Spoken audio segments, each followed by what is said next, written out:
प्रेम से बोले श्री आनंद कंद भगवान की जय। सभी भगवत भक्तों को सादर जय श्री सच्चिदानंद। हरि बोल यूट्यूब चैनल पर आप सभी भक्तों का हार्दिक अभिनंदन है। सज्जनों, परम सौभाग्य की बात है कि हमें गुरु महाराज जी की चरण कमलों की कृपा से बार बार सत्संग की गंगा में गोता लगाने का अवसर प्राप्त होता है। सज्जनों, यह जो सत्संग है ये बड़े ही भाग्य से मिलता है जब जीव के बहुत ही पुण्यों का पुण्य उदय होता है, तब सत्संग की प्राप्ति होती है। कहा पुण्य पुंज बिनु मिलहि की संता,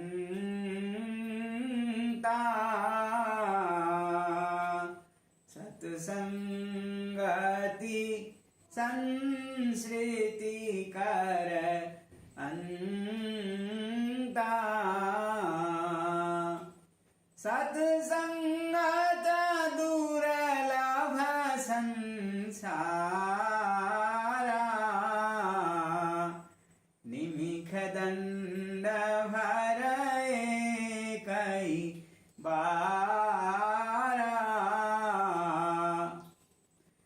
कहते हैं सज्जनों, जब जीव के पुण्य उदय होते हैं, पुण्यों का समूह उदय होता है, तब जाकर के मनुष्य को सत्संग की कृपा, सत्संग की प्राप्ति होती है।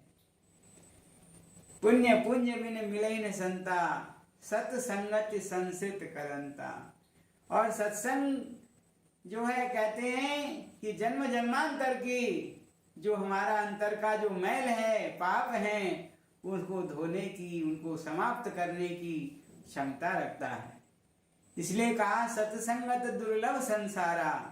संसार में अगर कोई दुर्लभ वस्तु है तो कहते हैं पहली तो मनुष्य का शरीर है और दूसरा सत्संग दुर्लभ है। दुर्लभो ही मानुषो देही। कहते हैं मनुष्य का जो जन्म है वह दुर्लभ है। तथापि सुदुर्लभे वैकुंठम प्रिय दर्शनम। कहते हैं मनुष्य का जन्म दुर्लभ है, लेकिन उससे भी ज्यादा दुर्लभ क्या है? कहते हैं संतों का समागम उससे भी ज्यादा दुर्लभ है। इसलिए संतों ने कहा सत्संगत जग सार साधो, सत्संगत जग सार रे। बिन सत्संग ज्ञान नहीं उपजे, कर ले जतन हजार रे। सत्संगत जग सार साधो, सत्संगत जग सार रे। काशी जाए मथुरा जाए, जाए हरिद्वार रे। चार धाम तीर्थ फिर आवे, मन का नहीं सुधार रे। सत्संगत जग सार साधो, सत्संगत जग सार रे। एक बार कहते हैं महात्मा कबीर के पास उस गांव के रहने वाले, जिस गांव में कबीर साहब निवास करते थे, वहां कुछ लोग आए। कहा कि कबीर साहब हम जो है तीर्थ यात्रा के लिए जा रहे हैं, आप भी हमारे साथ चलो। कबीर साहब ने कहा भाई मेरा तो यही तीर्थ है, मैं तो प्रभु के नाम का यही स्मरण करता हूँ, और जहाँ मैं रहता हूँ गुरु महाराज जी के जो चरण कमल हैं वहीं मेरे तो वहीं सारे तीर्थ हैं। उन लोगों ने बहुत अनुनय विनय की। कबीर साहब ने कहा कि भाई एक काम करना, मेरी तो यह तुमड़ी है, इस तुमड़ी को आप ले जाना और जहाँ जहाँ आप स्नान करके आओ और उस स्नान इस तुमड़ी को भी करा देना, तो मैं तो ये समझ लूंगा कि भाई मैंने जो है सारे तीर्थों का स्नान कर लिया।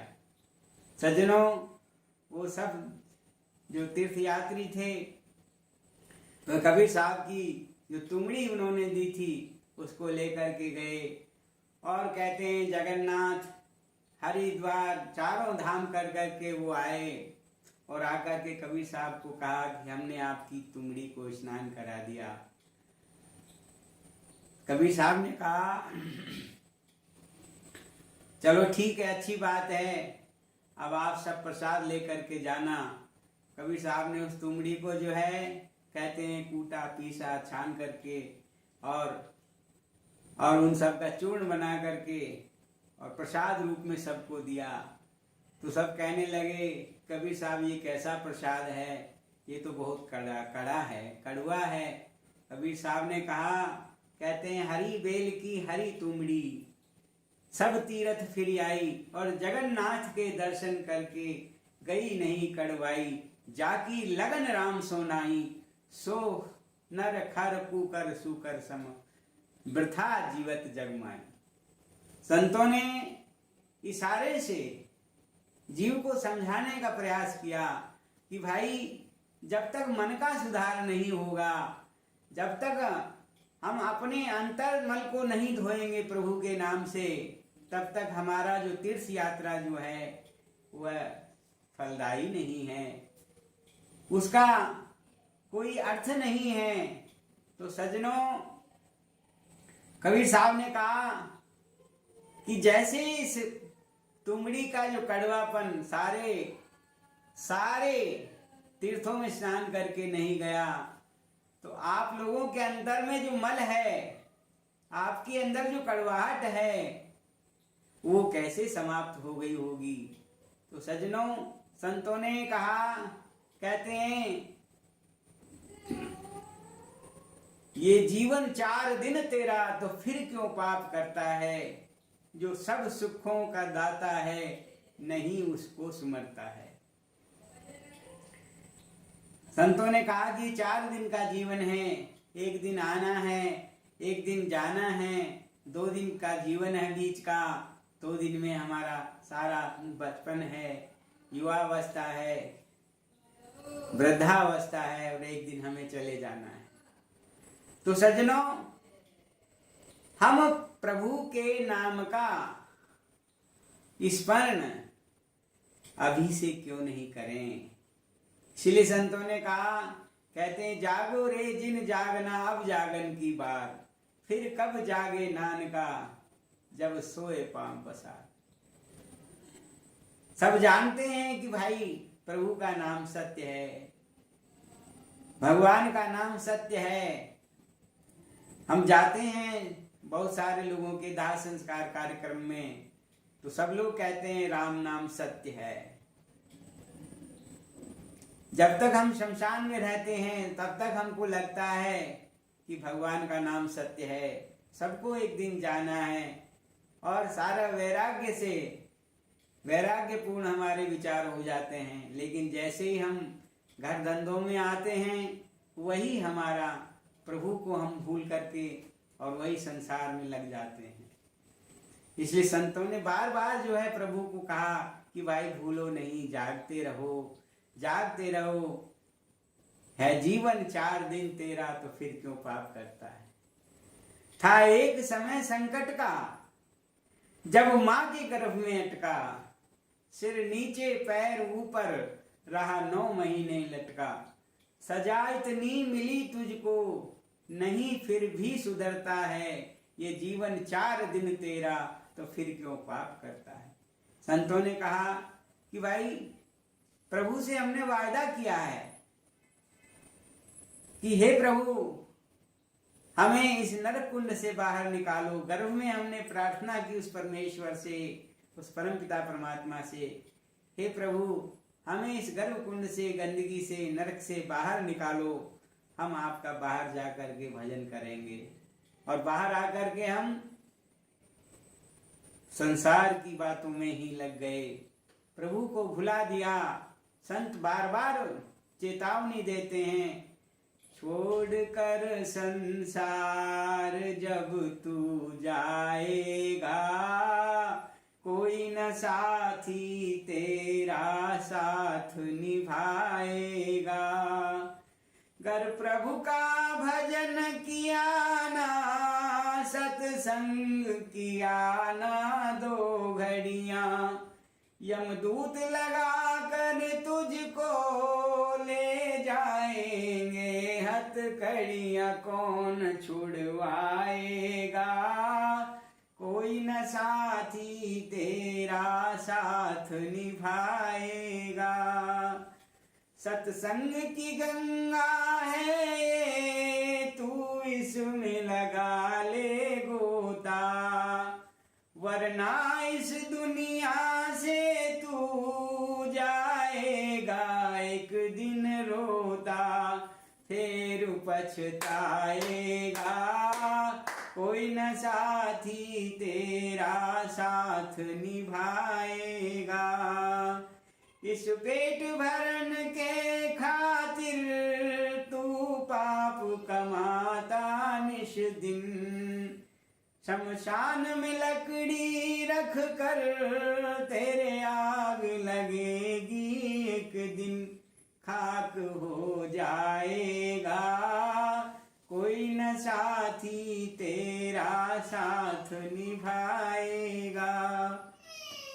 अब गुरु शरण में निश दिन तू प्रीत लगा ले बंदे, अब प्रभु चरण में निश दिन तू प्रीत लगा ले बंदे, कट जाएंगे सब तेरे जन्म मरण के फंदे, कट जाएंगे सब तेरे जन्म मरण के फंदे, पार हो जाएगा, कोई न साथी तेरा साथ निभाएगा। छोड़ कर संसार जब तू जाएगा, कोई न साथी तेरा साथ निभाएगा। इसलिए प्रेमी सज्जनों, भगवत भक्तों से मेरा यही अनुरोध है कि प्रभु सेवा में, गुरु महाराज जी की सेवा में, संतों की सेवा में अपने समय को लगाएं, जिससे कि हमारा जीवन का उद्देश्य सार्थक हो। इसी से हमारे आना मन मानव जीवन का पाना सार्थक होगा। अन्यथा तो कहते हैं कि नरक का रास्ता तो सबके लिए खुला हुआ है और वैकुंठ के लिए हमें प्रयास करना पड़ेगा। तो संतों ने उसके लिए बार बार ही चेतावनी दी। कहते हैं उत्तम कर्म हरि की भक्ति, सत्संग करो जरूर और जन्म जन्म के पाप कटेंगे, होंगे माफ कसूर। कहते हैं हमारे जो किए हुए पाप हैं, उनके जो कसूर हैं, वो सत्संग के माध्यम से, भक्ति के माध्यम से, संतों के बताए हुए रास्ते के माध्यम से समाप्त हो सकते हैं। इतना ही कह करके आज के इस कार्यक्रम को हम विश्राम करेंगे। सबको सादर जय श्री सच्चिदानंद। सबका कल्याण हो, सबका मंगल हो। बोलिए श्री आनंद कंद भगवान की जय। श्री सद्गुरुदेव महाराज की जय।